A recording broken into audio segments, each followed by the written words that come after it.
어제 그것이 알고 싶다.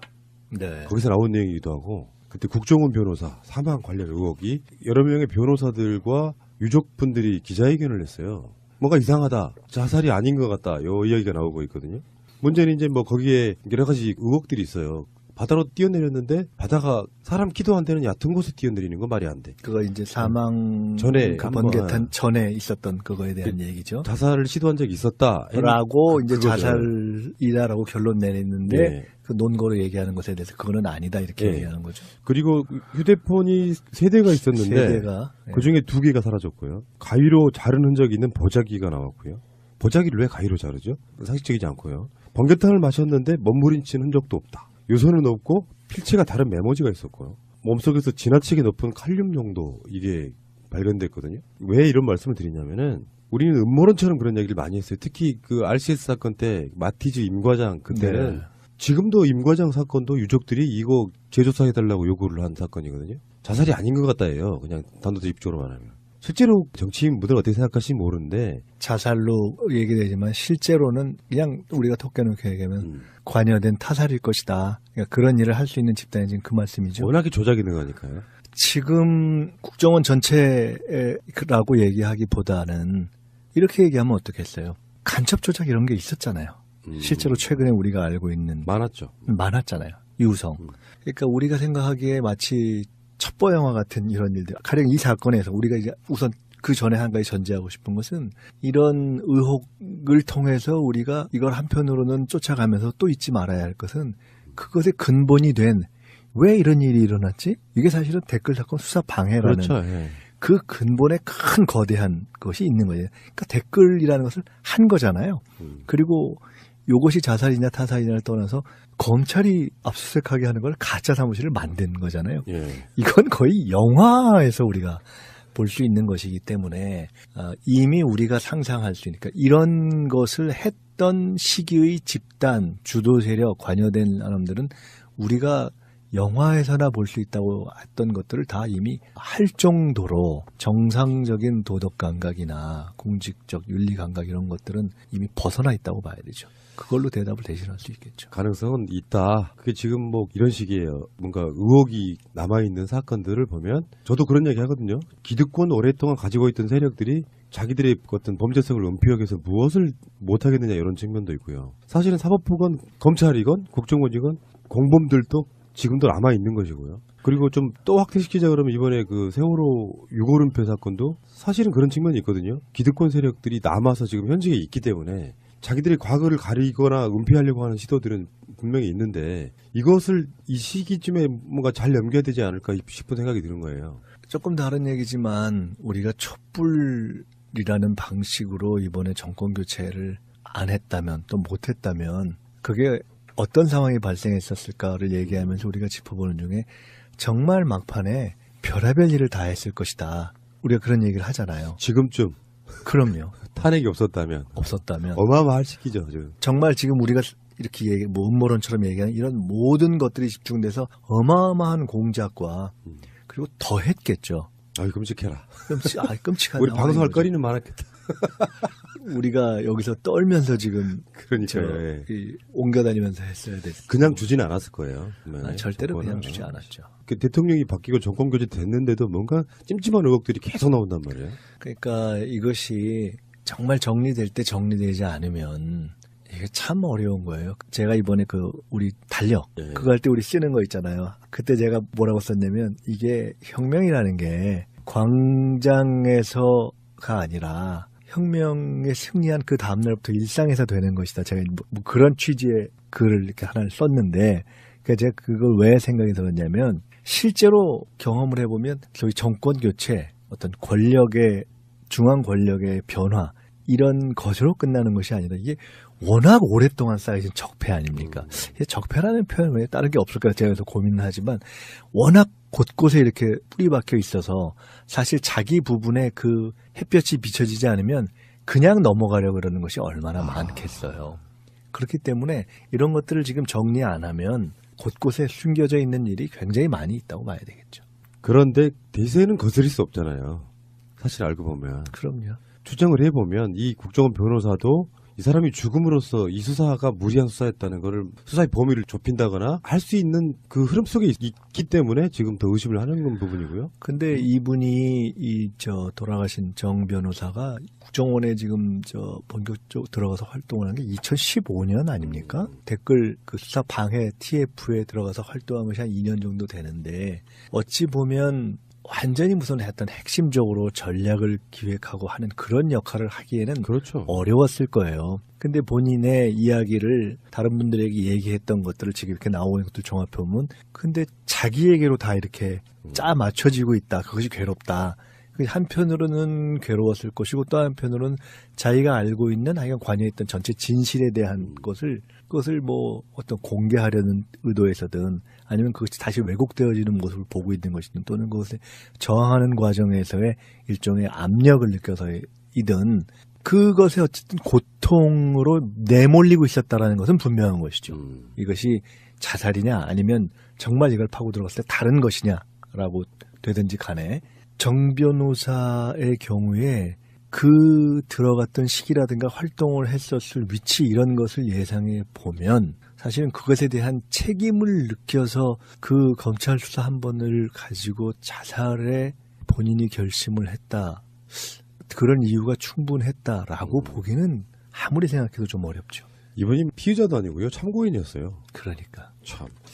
알겠습니다. 드디어 한상률 전 국세청장에 대한 수사가 시작되는 것 같아요. 이명박 심판운동본부 대표인 백은종 씨. 우리 방송에도 몇 번 나오신 분이거든요. 네.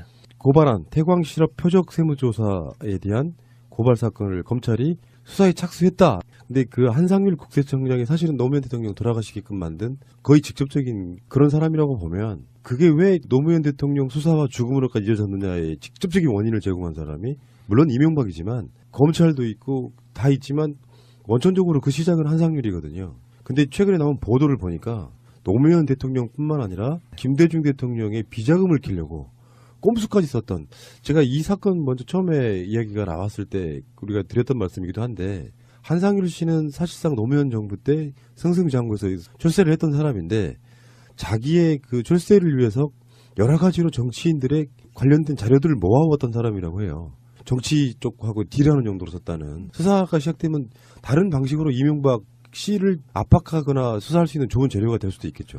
일단 이게 크게 보면 두 가지 측면에서 문제가 되는 것 같은데요. 그러니까 이게 예를 들어 노무현 대통령과 관련된 것 또는 김대중 대통령과 관련된 이 둘, 그러니까 누구를 했느냐 잠깐 그걸 잊어버리자고요. 왜냐하면 우리는 우리가 아끼고 사랑하고 존경하는 분들에 관련된 것이니까 그거를 해서 문제다? 가령 이렇게 접근하면 반대편에서는 야 그럼 너네 편에서 문제냐 이럴 수 있는 거 아니에요? 가령 그걸 잠깐 잊어버리고 이 한상률 전 청장의 한 행위, 그 당시에 이루어졌던 국세청 조사 자체가 정당하냐 아니냐를 갖고 일단 봐야 객관적인 거 아니겠어요? 근데 그렇게 볼 때 크게 두 측면에서 문제가 있는 것 같아요. 하나는 지금 보면 당시에 한상률 청장은 그건 MB의 주도겠지만 당시 대통령하고 계속해서 이런 정치 관련 조사에 대한 내용일 것이라고 추정되는 내용으로 지속적으로 이렇게 독대를 하고 만나고 보고를 하고 했다는 거 아닙니까? 그것이 이루어졌다는 것이 하나가 있는 것이고, 두 번째로 보면 어쨌든지 간에 어떤 조사를 하더라도 그것은 그 자체의 정당한 절차를 통해서 해야 되는 걸 텐데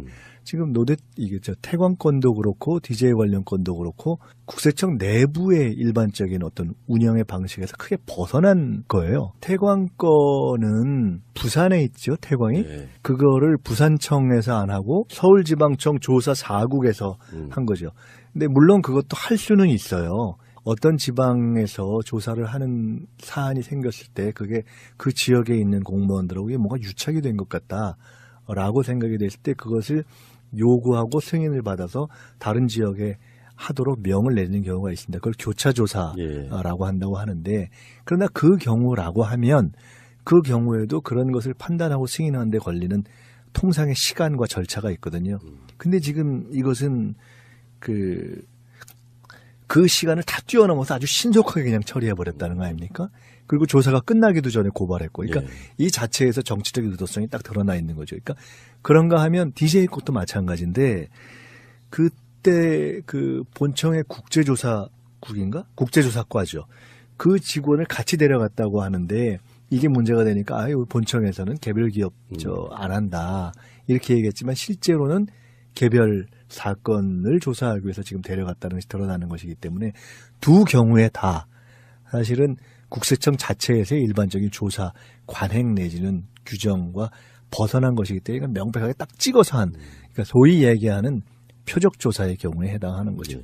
20일에 국세청 국세행정개혁 TF에서 태광실업 특별세무조사 등 이명박근혜 정부 시절 국세청이 진행한 세무조사 5건이 국세기본법상 조사권 남용이 의심되는 객관적 상황임을 정황을 확인했다 이렇게 발표했거든요. 아직 수사 의뢰는 안 됐다 그러는데 이거랑 같이 맞물리면서 수사가 될 것 같고요. 이렇게 되면 또 이제 또 하나의 그러니까 김관진의 사이버사령부, 한상률의 국세청 이런 식으로 이렇게 그 이명박 자체를 옥죄어가는 그렇죠. 또 하나의 어떤 경로가 아닐 될 저게 것이다. 아마 한상률 DJ 저 문제는 시기상으로도 보면 아마 광우병 촛불 이후에 그때 노구의 김대중 대통령이 3대 위기, 민주주의의 위기, 또 민생의 위기, 뭐 이렇게 남북관계 위기 그것을 제기하면서 당시 이명박 대통령에 대해서 강하게 비판을 한 아마 얼마 되지 않아서일 겁니다. 그러니까 다 맞아 떨어지는 거죠. 그러니까 딱 찍어서 하는 전형적인 표적 조사. 한상률이 모아두었던 자료라는 게 있을 거고 그걸 출세 용도로 사용했던 한상률이 뭐 이명박과 독대도 하고 그럴 때는 이제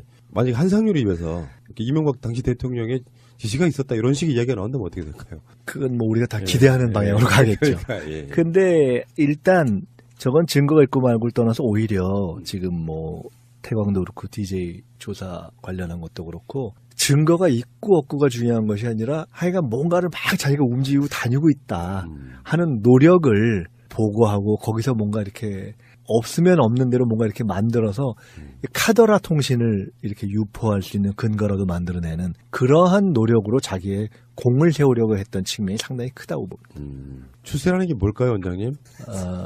영혼 없이 사는 거죠. 네.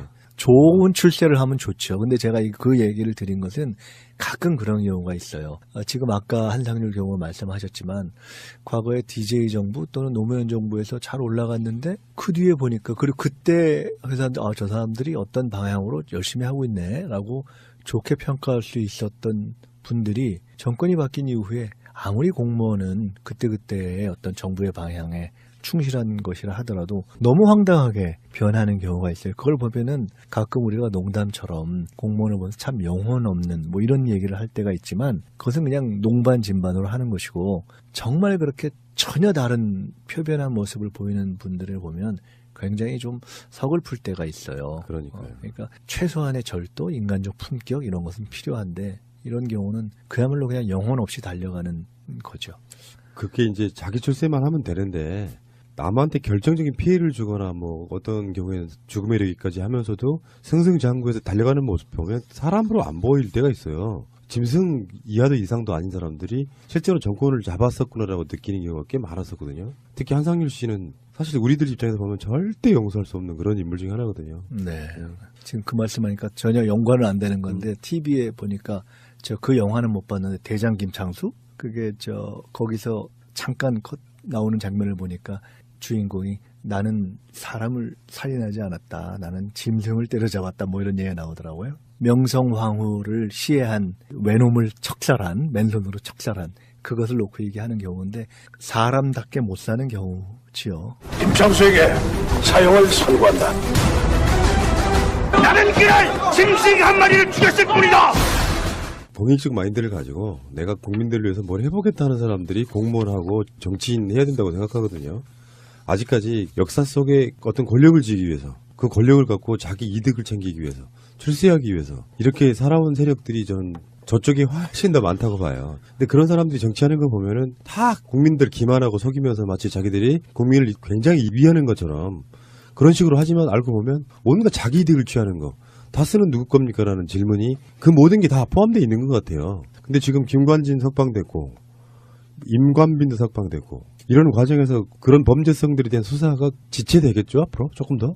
아무래도 구속 상태에서 수사를 한 것보다는 여러 가지 어려움들이 생기겠죠. MB를 지금 그 포토라인에 세우는 것도 많은 분들이 12월 달 정도에 할 수 있을 거다 했는데 이게 내년으로 넘어가지 않을까 싶어요. 그거는 아직 뭐 단정하기는 좀 어려운 것 같고요. 그런데 분명한 것은 지금 그런 것을 보면 우리가 지금 이제 뭐 적폐청산을 하고 검찰에서 이런 수사를 하는 데 있어서 얼마나 곳곳에 이에 대한 저항이 있는가.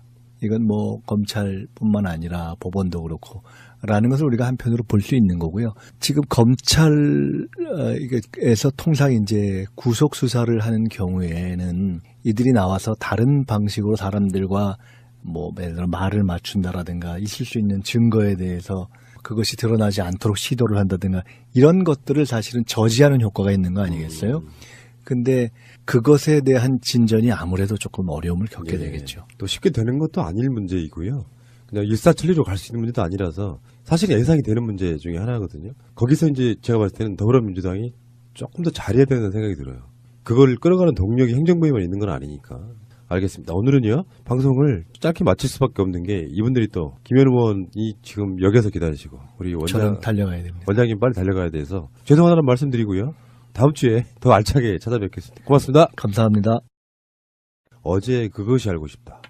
네. 거기서 나온 내용이기도 하고 그때 국정원 변호사 사망 관련 의혹이 여러 명의 변호사들과 유족분들이 기자회견을 했어요. 뭔가 이상하다. 자살이 아닌 것 같다. 요 이야기가 나오고 있거든요.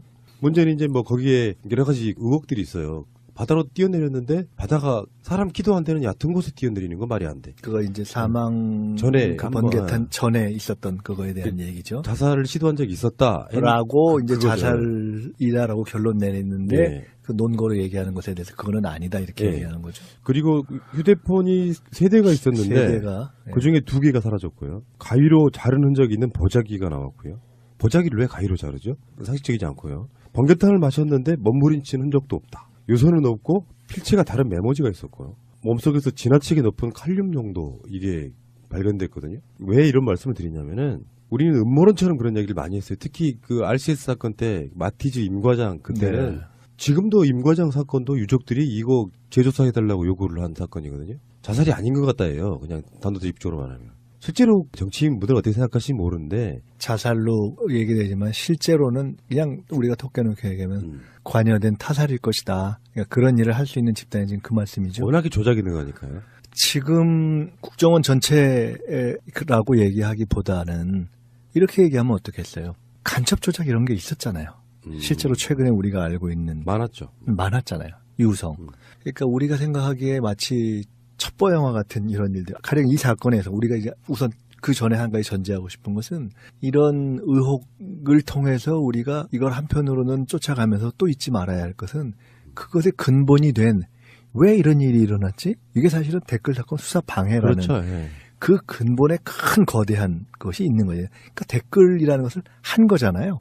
그리고 이것이 자살이냐 타살이냐를 떠나서 검찰이 압수수색하게 하는 걸 가짜 사무실을 만든 거잖아요. 예. 이건 거의 영화에서 우리가 볼 수 있는 것이기 때문에 이미 우리가 상상할 수 있으니까 이런 것을 했던 시기의 집단, 주도 세력, 관여된 사람들은 우리가 영화에서나 볼 수 있다고 했던 것들을 다 이미 할 정도로 정상적인 도덕 감각이나 공직적 윤리 감각 이런 것들은 이미 벗어나 있다고 봐야 되죠. 그걸로 대답을 대신할 수 있겠네요. 수사의 범위를 좁힌다거나 할 수 있는 그 흐름 속에 있기 때문에 지금 더 의심을 하는 부분이고요. 근데 이분이 돌아가신 정 변호사가 국정원에 지금 본격적으로 들어가서 활동을 한 게 2015년 아닙니까? 댓글 그 수사 방해 TF에 들어가서 활동한 것이 한 2년 정도 되는데 어찌 보면 완전히 무슨 했던 핵심적으로 전략을 기획하고 하는 그런 역할을 하기에는 그렇죠. 어려웠을 거예요. 근데 본인의 이야기를 다른 분들에게 얘기했던 것들을 지금 이렇게 나오는 것들 종합해보면